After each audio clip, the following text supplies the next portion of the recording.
Okay, this is lesson 136. Workbook of A Course in Miracles. Sickness is a defense against the truth. And sickness is obviously a decision. If we come to understand the theoretical framework, which is text of A Course in Miracles, as you go through the lessons, you'll begin to recognize that nothing happens but by your own decision, and that includes sickness. It says your sickness is not an accident. Like all defenses, it is an insane device for self-deception, and like all the rest, its purpose is to hide reality, attack it, change it, render it inept, distort it, twist it, or reduce it to a little pile of unassembled parts. The aim of all defenses is to keep the truth from being whole. The parts are seen as if each one were a whole within itself. They're not unintentional, obviously. They're intended to defend yourself against the truth. Nor are they made without awareness. They are secret magic wands you wave. When truth appears to threaten what you believe, they seem to be unconscious, but because of the rapidity, and this is what I wanted to get to, because of the rapidity with which you choose to use them, in that second, even less, in which the choice is made, you recognize exactly what you would attempt to do, and then proceed to think that it is done. So there's a decision here, and he talks about it as a quick forgetting. Now, we're so ingrained, the idea of separation, which is the defense against truth, of the reality of the unity of the sonship, happened in less than a tiny tick of time, is how it's talked about in the text. In a tiny tick of time, and the talk of time didn't even happen after the tick, before the decision was made, and we try to break seconds down into even nanoseconds. And the ingrained need to defend ourselves was birthed in that instant and is constantly with us, always active, just waiting to become utilized in order to defend yourself, me, you, against our reality, against the truth of who we are. And it's the ego's use of that tool. The fact that we have identified with the ego, the idea of separation, what the body's eye sees, allows that to occur with such rapidity that we don't even know we made the decision until it's too late, and we can't find it in our memory in order to go back and undo it. And that's what this is going to advocate to do. Who but yourself evaluates a threat, decides escape is necessary, and sets up a series of defenses to reduce the threat that has been judged as real, never questioning the judgment of is the threat real? Or can I be threatened at all, which is questioning your own eternal and infinite reality, obviously. And in that nanosecond, defense against the truth gives birth to what we call sickness, pain, suffering, and ultimately death. Afterwards, your plan requires that you must forget you made it. So it seems to be external to your own intent, happening beyond your state of mind, an outcome which with real effects on you instead of the one affected by yourself, in this quick forgetting of the part you play in making your reality, which makes defense seem to be beyond your own control. And this is it. What you have forgot can be remembered, given willingness to reconsider the decision which it's doubly shielded by oblivion. Your not remembering is but the sign that this decision still remains in force as far as your desires are concerned. And that's what we have to get to. First of all, there's no way to get there There's no way to get there unless we come to an admission and understanding that sickness is a defense against the truth, and we are defending against the truth. Now, conceptually, I understand that you could take these words, understand these words, and swear that you're not defending against the truth. However, the only way to really know the thoughts that you're thinking are by the effects that you're getting. Because the thoughts that happen up here in your head that you're constantly thinking are not your real thoughts. They're not the thoughts that are bringing you the effects that you're getting through the unconscious use of defense against the truth. Those are the thoughts that you think you're thinking in order to keep you from sinking down to where the decisions are really made in your mind, with the awareness that these thoughts are merely a shield. They're merely a false covering that allow you to think you think, but all you're thinking about is the unreality that you find yourself in without the ability to decide truly, because you don't let your mind reunite with your feeling, with your heart. You have to sink your mind into your heart and allow your attention to be there. And in the quiet and stillness that you find there, there's all manner of discoveries for you to make. But we have to remember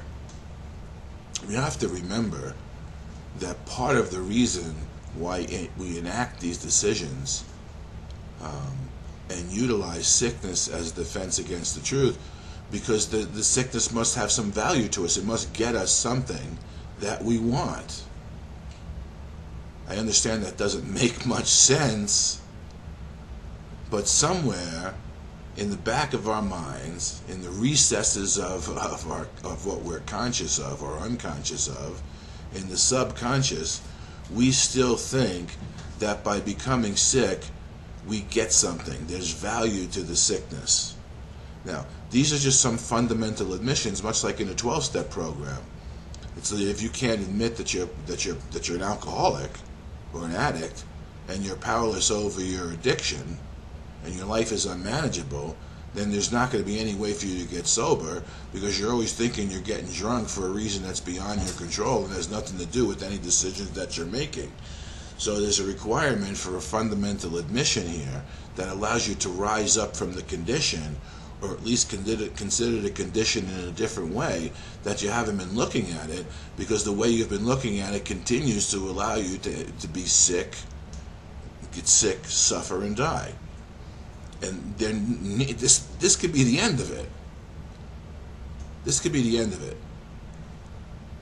You know, based on the guidance and the understanding I'm given, this really can be the end of our necessity to do this, because we're bringing to light the procedure and the thoughts that we've used to continue in a dream of death in order to defend ourselves against the truth, when the truth of who we are is beyond anyone's evaluation, because there is no evaluation to a condition that is the totality of love, a reality outside of which there is nothing else.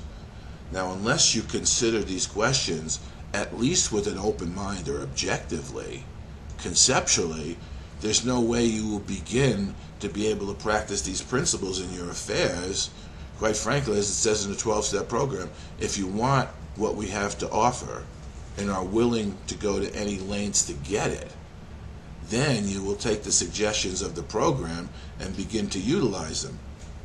Now, what the ego uses against that is your apparent failures. Oh, it didn't work, I'm still sick, oh, this, that, and the other thing. Not allowing you to recognize that the entirety of the world in which you're attempting to practice these principles is merely an illusion, and you've been a failure in it from the beginning. That's what it doesn't want you to remember, that none of this is real. And there's no need to judge. It's like watching a movie in the middle of it, and you think you know what the ending of the movie is in the middle of the movie. So you get out and walk out of the movie only to find out that it didn't end the way you thought. And that's much like what we're doing. We're trying to operate from the center of the movie back out. So we go back in time in order to go forward, operating from the center, from the here and now, wherein which we can enact a new decision. Now we can do that by looking honestly and objectively at the past to see that nothing that we've ever done has brought us the joy and the peace and the freedom that we've wanted, thereby being able to at least have a conceptual rationale for not wanting the thoughts that allowed us to have the past that we remembered. And all those thoughts allow us to do is to predict the future much like the past has been. And that's frustrating, at least, and why everybody sooner or later opts for death, because nothing ever seems to change, no matter how much you try to change it. But this is a whole new way. We're going to operate from the here and now.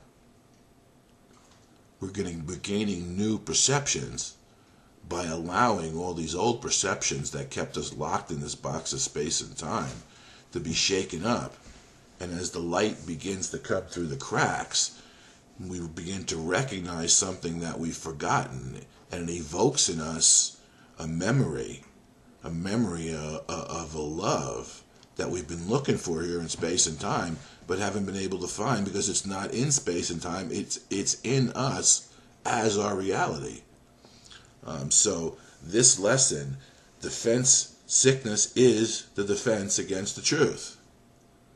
It happens with such rapidity that we don't think we're doing it, nor logically does it make any sense that we're doing it.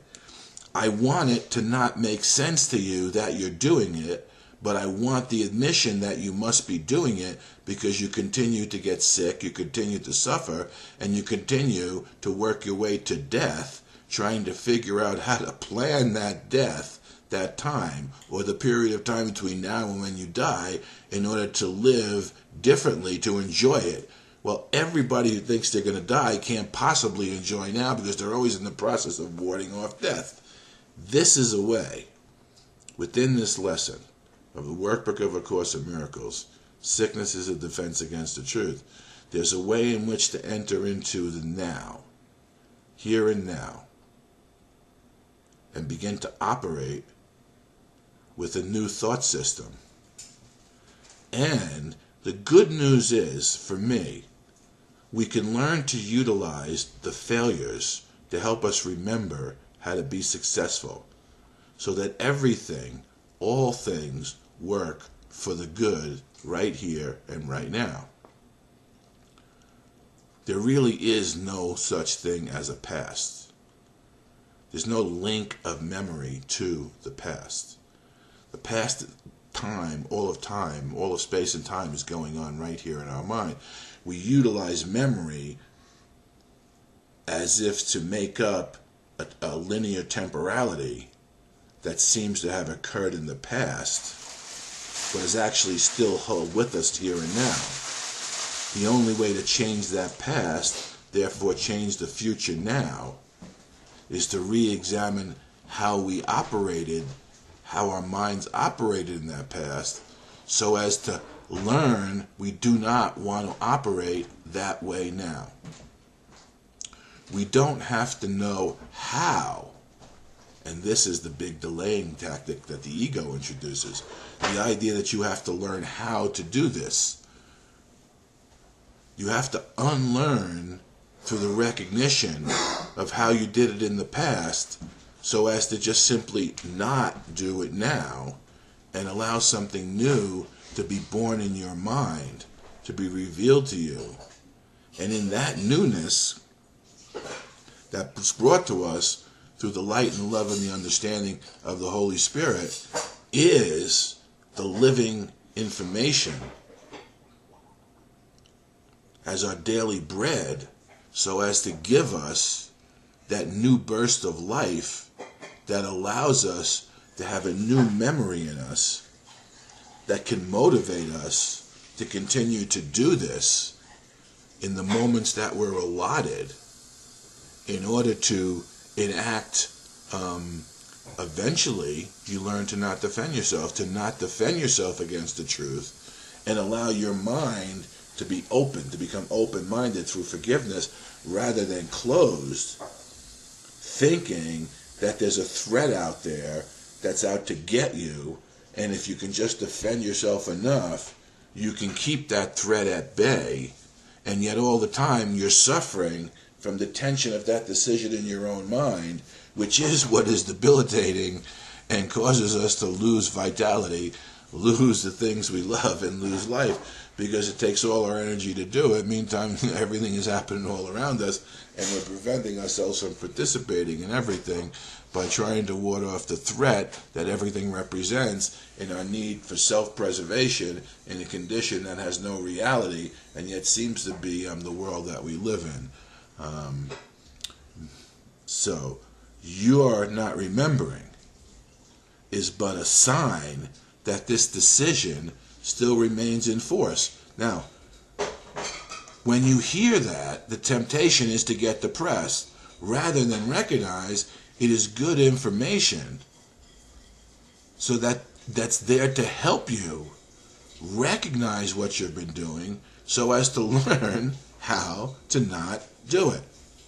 But first, much like an alcoholic, you have to begin to not pick up the drink that gets you drunk, that allows you to lose your power to the alcohol and puts you in a state of mind where you're completely lost and insane and no longer have anything to do about it. So we must learn to not pick up the fence by recognizing how ingrained the need to defend ourselves is in everything we do. When you finally look around and you begin to say, wow, everything is the defense against the truth, and form associations that give me symbols I need to prove that I need to defend myself against a threat that I can't even really find, but I'm seeing the effects of all around me. When we begin to operate with this admission, your not remembering is but the sign that the decision still remains in force as far as your desires are concerned. That's good information. That's good to know. All things work together for the good. The recognition of that works together for the good because it's the admission that you can change when you recognize, when you use everything to help you remember rather than forget. Mistake this not for fact. Yes, defenses must make facts unrecognizable. Yes, they aim at doing this, and this they seem to do. Every defense takes fragments of the whole. That's what I talk about. You got a whole, all space and time. Take fragments, little pieces of it, puts it together as a whole, assembles it without regard to any true relationship you have to yourself, to your brother, to your reality, to eternal life, to love.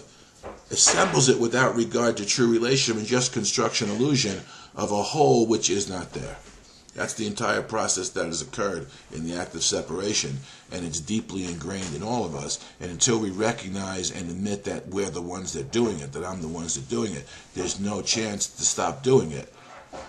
Once we recognize and admit that, oh, I'm doing this to myself, and decide to no longer do it to ourselves, we can then, in that open space, learn of a new way of doing it, and no longer need to defend ourselves, and recognize that we never needed any defense all along, and the tension of holding ourselves in a defensive posture is actually a sickness that we're suffering.